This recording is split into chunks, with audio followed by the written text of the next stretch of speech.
Richplanet TV is sponsored by PrepperSafeHomes.co.uk, manufacturers of Instant, protecting you, your family and your home.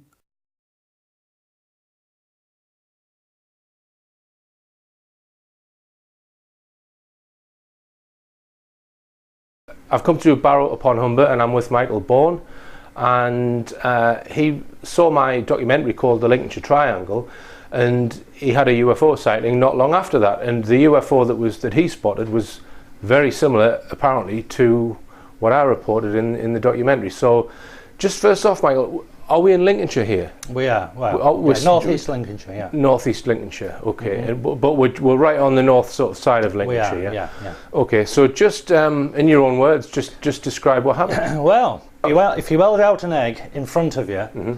and that egg was illuminated, say like an orangey glow to it, mm-hmm. and that's what went whizzing across the sky. Okay, so you were facing east out towards the sea. Yeah. You were in the marketplace in Barrow on Humber. Marketplace, yeah. And this object sort of shot across the skyline, about 30 degrees in elevation. Right. Very, very quick. So no sound either. So if you're facing east and it goes right to left, it was heading north. Yes, it was coming from the south, heading north. Right. Now, just south of you, in fact, and slightly east, is North Somercotes. Yes. You've heard of that place? So that is where the that's right. Well, wind turbine incident took place. Yeah. Well, I'd seen your show, and that was over that way. Mm-hmm. And then when I saw this object, because I thought, whoa, right, because it was night, dark. Right. Mm-hmm. All I saw, as I said, this object size of an egg, mm-hmm. Whizzing by with no sound. So, and could you guesstimate as to how far away you think it was? It's got to be. It could have been sort of like 3 to 5, maybe. Right. know? So at that size and at that distance, I can make a rough calculation to give an approximate. And I've actually done a calculation in my head. If something's say 2 miles away and it's the size of an egg at arm's length, it's going to be hundreds of feet in size. Mm-hmm. Did you get that feeling that this thing was a huge? Well, it was definitely something big. Right. Because it was a long way away. Right. And it was going very, very quick with no sound. Right. Now, what about the actual edge of the object? You couldn't really tell the edge. Right. It looked like as if it fuzzed in, if right. you know what All I right. mean. So it wasn't a perfect crisp edge. No. Then. There was fuzziness to it. All right. And how long in total do you think the sighting last? Well, it was going very quick. Uh-huh. So by the time I focused on it, looked at it, it just about gone. So Right. we're talking sort of 1.5, 2 seconds. Right. Okay. And would you be able to estimate as to how far it travelled in that time? Well, it traversed the whole skyline. The whole skyline. All right. And have you thought about any other conventional explanations as to what it might have been? Nah, nothing could fly like that. Nothing. Right. All right. And did you hear any sound at all? No sound. So just your gut feel, Michael, do you think this is terrestrial or non-terrestrial? What would your guess? This isn't from our planet now. You don't think so? No. Okay. Yeah, so if you look at that telegraph pole there, and then look at that chimney pot there, and the speed that this thing got from there to there, this is about the speed it was going across from that spade. It was going from there, and it was gone there. Welcome back. I'm talking to John Hanson about his series of encyclopedias on UFOs, Haunted Skies, and we're now going to look at a few cases from Volume 6, which covers 1975 to 1977. The first case we're going to look at is from Broadhaven in Dyfed in southwest Wales, which took place in 1977 at a school. And allegedly what happened was some saucer-shaped craft lands at the school, witnessed by a lot of school children and a teacher. That's correct, yeah. Can you expand on it, John? Well, we were interested in this case because I've spoken to Tony Pace, who's a really nice chap, and he's ex-director of investigations with Bufora, recently retired, but he'd gone down there himself in the late 1970s, and he'd got round and seen some of the children and spoken to Randall Jones Pugh, who was a vet by employment but was also an investigator for Bufora, and he lived in a place called Roach. Dawn and I trekked down there. We went to the school, we spoke to the headmaster. We're talking about 10 years ago now, and he showed us a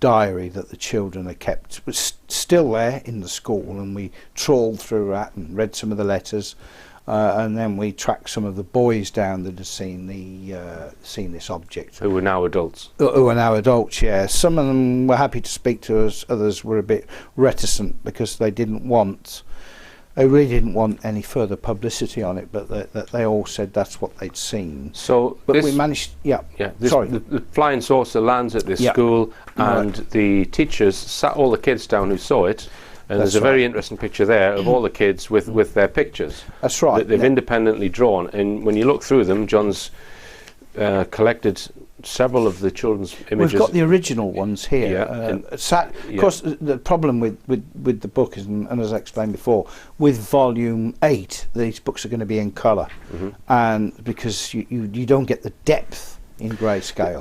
There is variation in what the children have drawn, but they're clearly, I would say, they're drawn the same object, which does look like your classic sort of flying saucer. And this area, John, seemed to have a high degree of activity in the late 1970s. St Bride's Bay, which is the very far west tip of Wales. That's and there's a rock out in that bay. Stack rocks. Stack rocks. And there's where been sightings from there. Sightings of people witnessing a disc-shaped craft as if going into and being swallowed up by stack rock. And also allegedly humanoids clambering on the surface of the rock itself, which, from my point of view, I have to say, even at this stage of research, I find it difficult to believe, obviously, because one does, but when you interview these people and they tell you about the occupants, as indeed Rosa Granville from the nearby hotel, she saw a landed craft with an occupant at the back of the hotel, and she ended up writing to a member of parliament. And was she the one that was visited by someone from the Air Force and interviewed by them? She was, yeah. There was an awful lot of sightings of entities, and some of them were probably hoaxed, mind. Right. Of the entities, I would go along. Some, I'm not saying all of them, but some of them I think probably were. There's more than one witness case of people seeing a UFO flying into the side of this stack rock, and I think in his book Peter Paget suggests that they're perhaps, I could be wrong here, I'm not sure if it's suggested in the book, but they're possibly going down and under the ground or under the sea. Under the sea, yeah. And I mentioned to you before that some years ago I spoke to somebody from the local diving club that had, he said, I don't think it was his version of events, but he spoke to a colleague, and I couldn't get into the colleague, but to cut a long story short, that they'd been at diving by stack rocks, and his colleague said to him, "You'll never believe what I've seen. There's actually a steel door set into the rock at a distance down, which under the water. Again, that doesn't necessarily corroborate the fact that aliens are coming in and out of the rock, but it's stacked rocks. But it's telling us that's probably, if that's true, well, there's something in there that. Yeah, and I think there's also a series of explosions which were taking place around that time, which no one could pin down to either an earthquake or an earth tremor or any kind of blasting. Mystery bangs and explosions. And people have suggested that was hollowing out some underground base underneath southwest Wales. Yeah, may well have been, yeah. It's in Peter Paget's book that when he went to the school, it had said in the newspaper that only the children had seen the UFO land and take off. No, some of the teachers had. Yeah, but the teacher then pulled him to one side and said, actually, the teachers saw it as well. It's just that we didn't want that to go in the newspaper. Well, that's so right. The teachers were prepared to admit that they'd seen the UFO privately, but not to the press. Yeah, but Mr. Randall Jones Pugh was the investigator that interviewed the children, and one of the first children he interviewed was David Davis. Yep. But do you want to pass them over to you? That's Randall Jones Pugh, and that's Dawn. Yeah. Okay. Sadly, Mr. Pugh has passed away, but he was involved very much with this and always felt that it was. You're talking about something very religious here and something demonic. He thought it was demonic. He was demonic, and he was at great pains to tell us during our short interview with him that we should get Holy Communion and we should go to the church, and and you know, I don't know. Maybe he's right. Maybe it is demonic. So tell us what I haven't finished. what allegedly happened then, John. How long was it on the ground for? What did it do? What did this see? Well, first of all, the object was on the side of the side of the hill. At the top of the hill is a church, an abandoned church. I don't know if it was a derelict church in 1977, but if you can imagine that it's a small school. It's opposite a Baptist church, and a short distance away, slightly up the hill, over a stream, the stream that runs down the side of the hill, was where this sighting took place, and the object and its perceived occupants were there for at least a few hours, and then I've no eyewitness account of it actually going, but it was certainly the kids saw something highly unusual and very interesting case. But not too far away, of course, is the Fort Haven Hotel, where Frances and Rosa Granville and her Rosa's husband lived, and that was where the sighting of the craft and the occupant, which is just on the other side of the hill, and then you've got other sightings locally as well. I know that it has been quite heavily debunked in various documentaries, especially this spaceman that supposedly was standing outside someone's window, etc. But the number of people who have seen discs at that time in that area is very hard to dispute.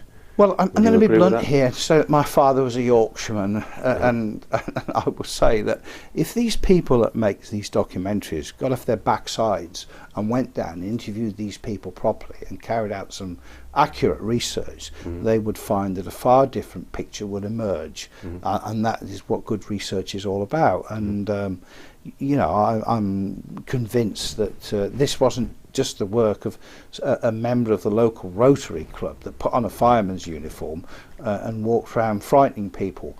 The Pauline and Billy Coombs, this is the photograph we took of them, they had an entity or a humanoid stand at their window.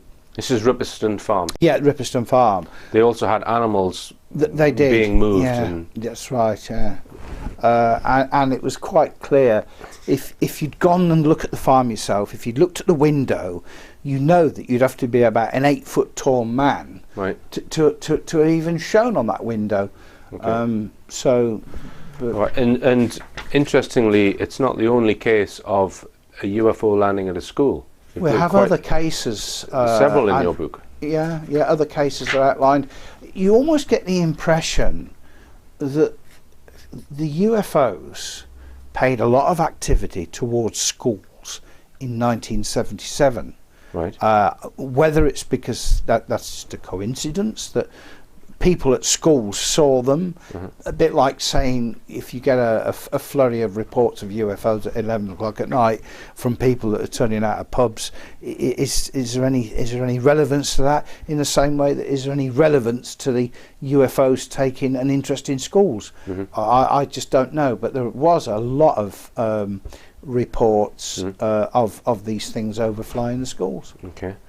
And let's just look at another case which took place in Dyfed of a lorry driver, Francis Lloyd. Yeah. I think this is one of the cases that I didn't want to choose, but you did. Did I? Well, that's only because I've known Francis, and I've been to see him. Well, Francis Lloyd from Broadhaven, Dyfed, was proceeding towards Nantycours Hill. He was going down on Nantycours Hill, on the A48 southeast of Carmarthen, accompanied by Francis Dwyer, the son of the haulage company he worked for.